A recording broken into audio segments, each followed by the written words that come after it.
Bonjour à toutes et bonjour à tous. Bienvenue dans ce nouveau Zoom Gestion sous mandat consacré aujourd'hui au troisième trimestre 2025. Nous sommes toujours chez notre partenaire Ophi Invest Asset Management avec Michael Fay, directeur de gestion diversifiée et à ce titre en charge de la gestion de l'ensemble des poches en unité de compte de la gestion sous mandat MIF. Bonjour Michael. Bonjour Patrick.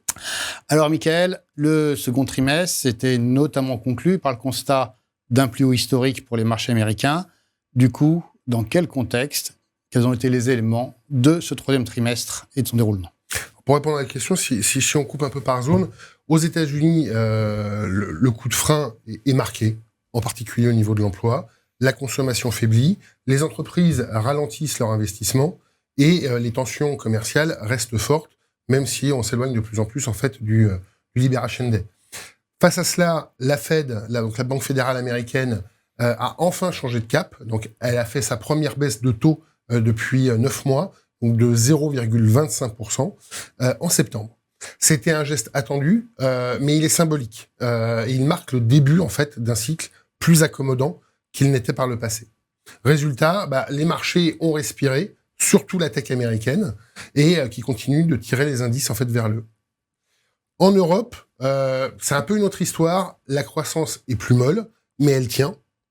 L'inflation se stabilise à 2%, ce qui permet à la BCE, la Banque Centrale Européenne, de faire une pause après plusieurs baisses de taux. Mais en tout cas, l'objectif a été atteint.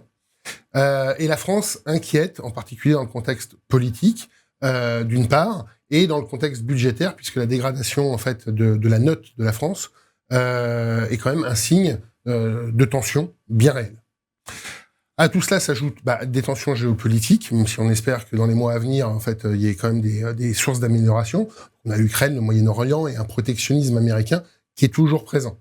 Résultat, on a eu sur ce trimestre une volatilité quand même un peu plus forte et surtout en fait des rotations en fait de secteurs et de styles. Un retour sur certaines valeurs refuges ou certains styles refuges. On pourra citer par exemple l'or et les métaux précieux qui signent de nouveaux plus hauts et une très très bonne année en fait depuis début 2025. Et pourtant, les marchés ont bien tenu malgré en fait ce retour de la volatilité.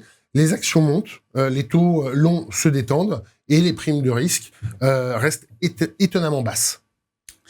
Alors, au terme de ce troisième trimestre, les performances de l'ensemble des poches en unité de compte de la gestion sous mandat MIF sont désormais connues, tant pour nos contrats d'assurance vie que pour notre plan d'épargne retraite individuelle. Elle s'affiche à l'instant à l'écran et elle s'échelonne de 3,57% à plus 5,06%.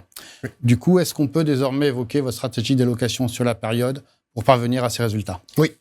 D'abord, la différence entre actions et obligations, on aime bien les obligations et on aime toujours bien les obligations puisqu'elles offrent un taux de rendement intéressant. Néanmoins, dans le cadre d'un scénario central, quitte à supporter un peu de risque, et c'était un peu la stratégie qu'on a mis en place en début d'été, on a estimé qu'on allait gagner en visibilité, donc c'était intéressant de légèrement surpondérer les actions. Alors, de manière contenue, j'allais dire sur une allocation 50-50, on était plutôt à 55, et donc de bénéficier en fait d'une appréciation sur un horizon un peu plus long de cette classe d'actifs. À l'intérieur des actions, on est resté relativement neutre sur les zones géographiques, voire légèrement surpondéré les US, et en particulier les actions américaines de type croissance, donc liées à l'IA et liées aussi qui réagissent de manière positive en cas de baisse des taux. Ça, c'est sur la partie action. Sur la partie taux d'intérêt, comme je disais, on aime bien les rendements en fait absolus qu'elles offrent. Néanmoins, il faut choisir son camp. On a choisi un peu celui des actions. Donc, pour compenser une certaine volatilité qui pourrait y avoir encore sur les obligations d'État, parce que le calendrier de baisse de la Banque fédérale américaine en début d'été n'était pas encore entériné, on a préféré en fait diversifier, à l'instar du début d'année et de l'année dernière, avec des obligations privées dites à haut rendement, ce qui a été très profitable puisqu'elles ont très bien performé durant l'été. Et à court terme, on garde un léger biais dollar contre euro, eu égard en fait à la baisse qu'on a connue du dollar depuis le début de l'année. Du coup, traditionnelle question de fin d'entretien, à quelle perspective s'attendre pour ce dernier trimestre 2025?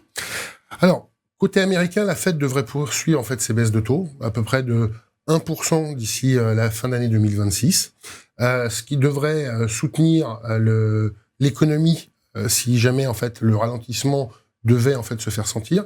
Ça soutiendra aussi les entreprises américaines, bien évidemment. L'inflation, ça reste une des questions. On verra comment en fait les entreprises passent les évolutions de prix dues aux droits de douane sur les prix l'année prochaine et comment ça influera en fait la consommation des ménages. Donc, ça reste 2 points quand même à surveiller.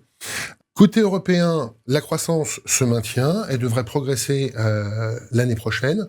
Certes, on part de plus bas, mais on est dans une dynamique positive, sous l'effet en fait de soutien de différents plans, dont en particulier le plan allemand ou le plan défense. Par contre, l'année prochaine, dans le cadre d'une faiblesse de l'inflation, un ralentissement plus fort de la croissance due à la vigueur en fait de la devise, plus des tarifs douaniers qui pourraient toujours continuer en fait à peser, c'est pas exclu que la Banque centrale européenne puisse refaire une baisse l'année prochaine de ses taux directeurs. Maintenant, si on regarde classe d'actifs, comme je disais, en fait, on a bien aimé les obligations souveraines et les obligations au sens large. On continue de bien les aimer, en particulier les obligations d'État, puisqu'on est plutôt aux US dans une phase de baisse de taux. Donc ça, c'est le premier point. Sur les obligations des entreprises privées dites de bonne qualité ou à haut rendement, ça reste toujours un facteur de bonne diversification, même s'il faut faire attention maintenant au niveau de valorisation. Donc peut-être toujours de la diversification, oui, mais peut-être dans une moindre mesure que précédemment. Et côté action, les performances solides des marchés actions depuis le début de l'année, si on regarde juste les résultats finaux, alors certes, il y a eu beaucoup de la volatilité, en particulier au mois d'avril, nous conduit plutôt en fait à conserver une position neutre plus, en termes d'allocation relative. Et toute baisse des marchés, en fait, serait plutôt en fait à mettre à profit pour se repositionner et remettre du risque, en particulier dans l'attente de la valorisation des cours, des bénéfices attendus en 2026. Merci, Michael, pour ces éléments d'analyse et de compréhension. Et nous vous donnons donc rendez-vous début janvier pour un nouveau Zoom gestion sous mandat, qui sera cette fois-ci consacré au bilan 2025 ainsi qu'aux perspectives 2026.